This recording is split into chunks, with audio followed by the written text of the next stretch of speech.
ओम श्री परमात्मने नमः। मैं प्रोफेसर हरिहृदय अवस्थी, प्रेरणा साथी प्राथमिक विद्यालय जंगमपुर। आज बच्चे आए हुए हैं और कहानी सुनना चाहते हैं, उसके माध्यम से इनको शिक्षा प्रदान की जा रही है। तो पंचतंत्र की कहानियों में से एक कहानी है शत्रु का न्याय। तो ये कहानी बहुत ही इम्पॉर्टेंट है और इससे जो है समाज में ज्ञान मिलता है और बहुत बड़ी शिक्षा मिलती है। तो चलिए इस कहानी की ओर हम बढ़ते हैं। और इस कहानी में बताया है कि जो है एक पेड़ के ऊपर एक तीतर रहता था और दूसरे भी पक्षी वहाँ पर रहते थे। तो तीतर और पक्षी दिन में भोजन की तलाश में जो है जाते थे और घरों में सन्नाटा घोंसलों में हो जाता था और घोंसले खाली हो जाते थे और तीतर भी जो है भोजन के लिए जाता था। तीतर अकेला था, तीतर का परिवार नहीं था, वो अकेला था। तो वो तीतर जो है एक दिन एक खेत में गया, वहाँ दाने बिखरे हुए थे, बहुत सारे दाने थे, शायद वहाँ फसल कटी होगी। तो गेहूं के दाने थे, तो वो उन दानों को खाने लगा और खाता रहा। शाम हो गई, देर शाम हो गई और वो घर नहीं लौटा और वो वहीं सो गया। और फिर वो दूसरे दिन, तो क्योंकि दाने ही दाने थे, पास के खेतों में थे, तो उसकी तो पार्टी हो गई कि आराम से उसे मस्ती से खाने को मिल रहा था। क्योंकि जब फसल कटती है तो थोड़े बहुत दाने ऐसे फसल के गिर जाते हैं। तो तीतर दाने खाता रहा। 3-4 दिन बीतते गए, एक हफ्ता बीत गया और फिर उसे एक दिन घर की याद आई कि भाई घर भी जाना चाहिए, मैं यहाँ पे हूँ, पता नहीं वहाँ क्या हो रहा होगा, मेरे घर में किसी ने कब्जा ना कर लिया हो। तो मेरे को घर पे भी चल के देखना चाहिए कि मैं तो यहाँ एक हफ्ते से हूँ और बाकी देखें भाई जो हमारे पेड़ पे और जो मित्र पक्षी रहते हैं वो लोग क्या कर रहे हैं, क्या वो भी घर से निकले हुए हैं। तो उसको ऐसे याद आने लगी, एक हुड़क सी पैदा हुई उसको, अपने मित्रों की भी याद आई। और वो उस शाम को जो है अपने जो है जहाँ पे उसने घोंसला बनाया था उस पेड़ की ओर लौट चला। और जब वो वहाँ पहुँचा तो उसने देखा कि जो है एक खरगोश उसके घर पे कब्जा किए हुए बैठा है।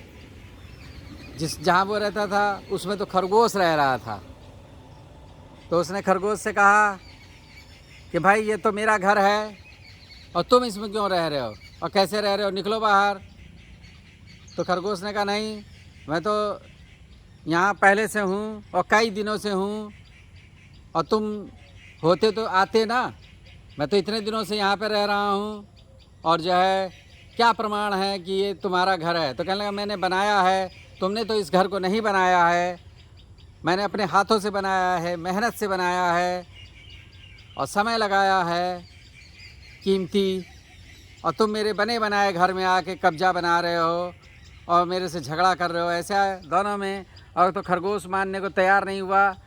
तो उसने खरगोश ने कहा तुम झूठ बोल रहे हो, ये तुम्हारा मकान नहीं है, तुम्हारा घर नहीं है, तुम झूठे ही यहाँ कब्जा बनाने चल रहे हो, बातें बना रहे हो। तो तीतर जो है उनकी ज़ोर ज़ोर से बातें होने लगी और तीतर ने आवाज़ लगा करके पक्षियों को इकट्ठा किया और जो है पक्षी आ गए, दूसरे भी पक्षी आ गए।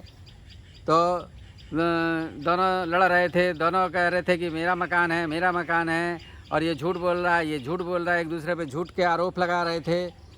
तो दूसरे पक्षी कैसे न्याय करते, तो क्योंकि जो जिसके भी पक्ष में दूसरे पक्षी बोल रहे थे, जिसकी तीतर से लड़ाई थी, तो वो कहते थे नहीं भाई खरगोश का घर है। क्योंकि लड़ाई के टाइम जो है दुश्मन की सहायता करने लगते हैं। तो इस तरीके से मतभेद हो रहा था लोगों में।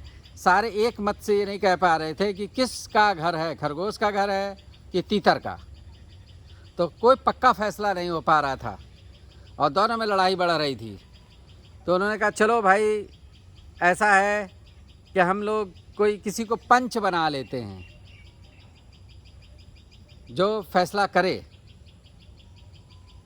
तो उसके लिए वो लोग जो है दोनों ने कहा हाँ भाई चलो, तो पक्षियों ने भी राय दी हाँ भाई किसी को अच्छे को बुद्धिमान आदमी को पंच बना लो और वो जो है न्याय करेगा और फैसला करेगा।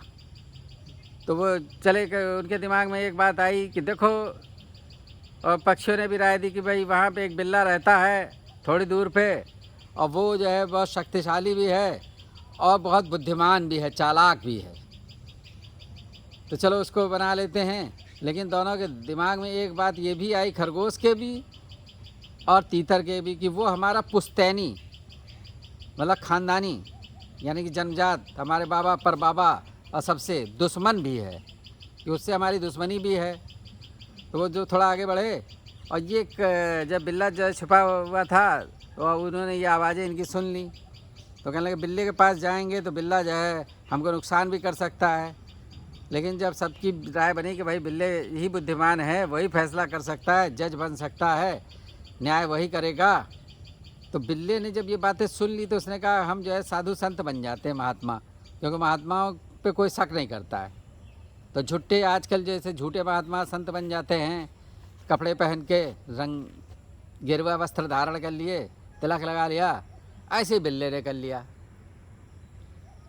और बिल्ला ये ऐसे करके बैठ के और एक पैर पे खड़ा होके और ध्यान की मुद्रा में आ गया कि जो ऐसे बहुत बड़ा योगी है।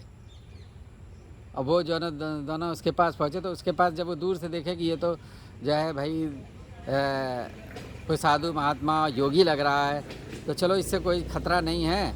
और तो उसके पास गए और कह ले महाराज हम आपसे न्याय कराना चाहते हैं, हम लोग के बीच में एक झगड़ा है। तो उसने कहा देखो भाई मेरे पास समय नहीं, मैं तो ध्यान कर रहा हूँ।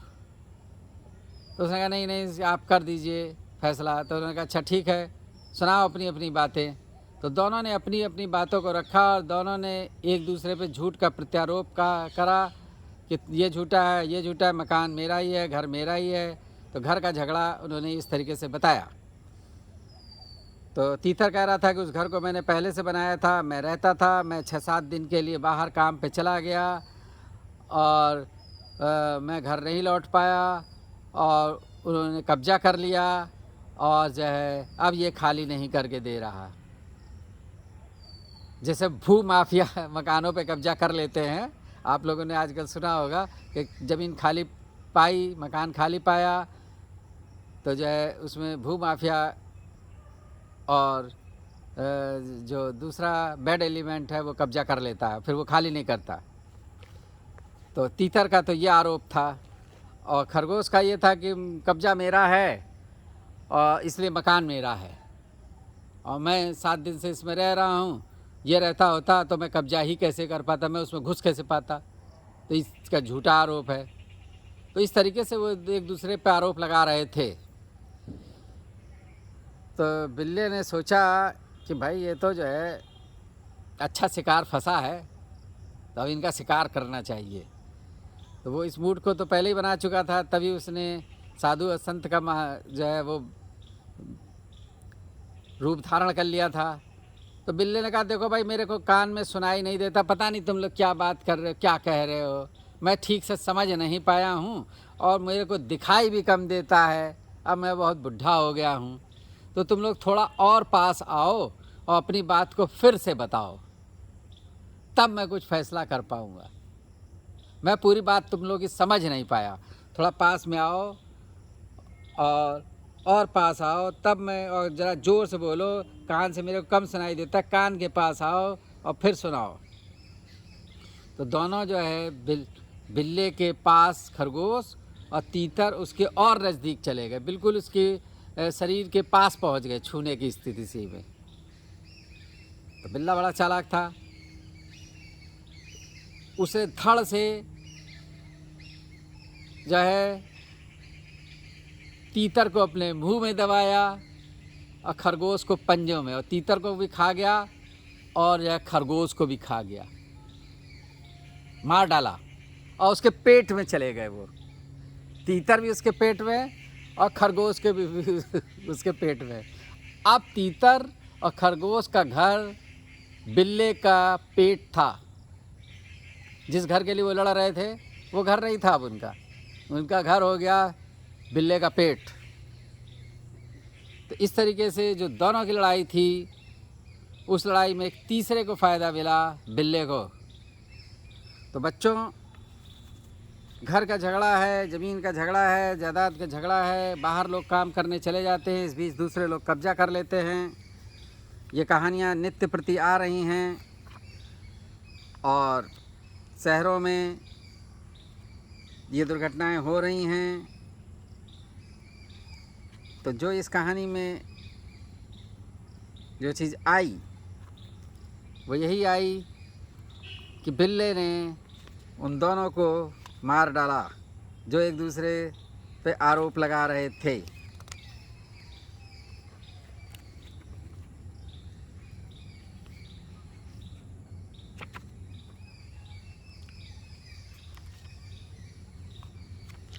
थोड़ी देर रुकेंगे आप?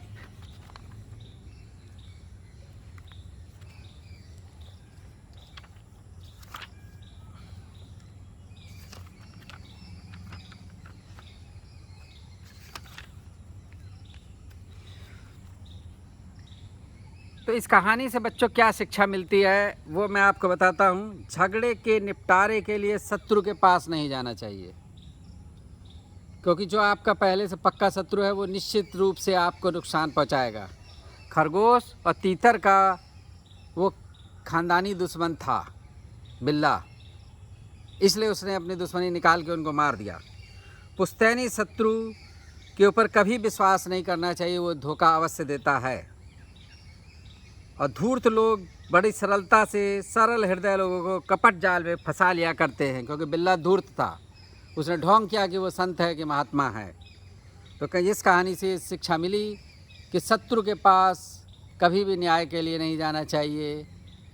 जिससे आपकी शत्रुता है वो आपको निश्चित नुकसान करेगा, और जो कपटी हैं, झूठे ढोंगी हैं, उनसे भी दूर रहना चाहिए। अब आप लोग आकर के बताएंगे एक एक जना कि इस कहानी से आपको क्या शिक्षा मिली। पास में आइए, और पास आइए, और पास आइए। अपना नाम बताइए। अभिषेक कुमार। तो अभिषेक जी बताइए कि ये कहानी आपको अच्छी लगी? क्या शिक्षा मिली आपको? से कभी दुश्मन लोग के पास नहीं जाना चाहिए, क्योंकि वो हमें हानि पहुंचा सकता है न्याय के लिए। और अपने मकान को ऐसे खाली छोड़ के 6-7 दिन के लिए चले जाओगे? नहीं।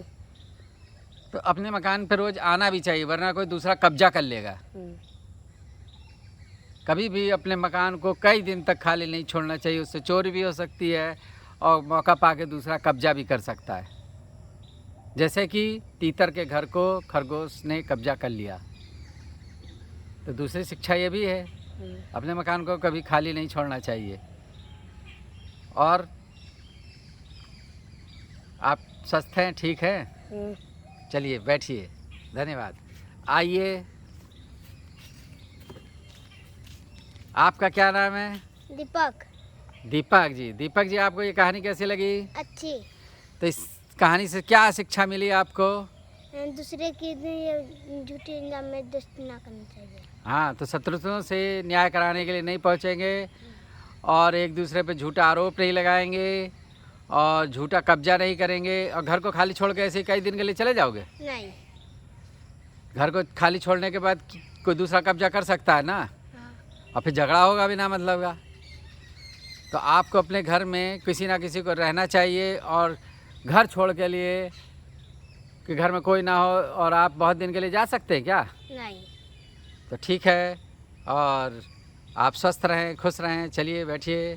तो ये कहानियाँ अगर आपको पसंद आ रही हैं, और आपने आज नए हमारे दर्शक हैं और अभी तक हमारे चैनल को सब्सक्राइब नहीं किया है, निवेदन है कि कृपया Awasthi's Ayurveda anatomy yoga and spirituality channel को सब्सक्राइब करें, और इन वीडियो को लाइक करें, और अपने मित्रों के साथ शेयर करें, विद्यार्थियों में शेयर करें, अध्यापकों में शेयर करें, जिससे बच्चों को ये ज्ञान पहुंच सके और वो लाभान्वित हो सकें।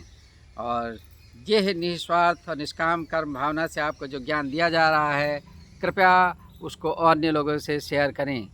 धन्यवाद।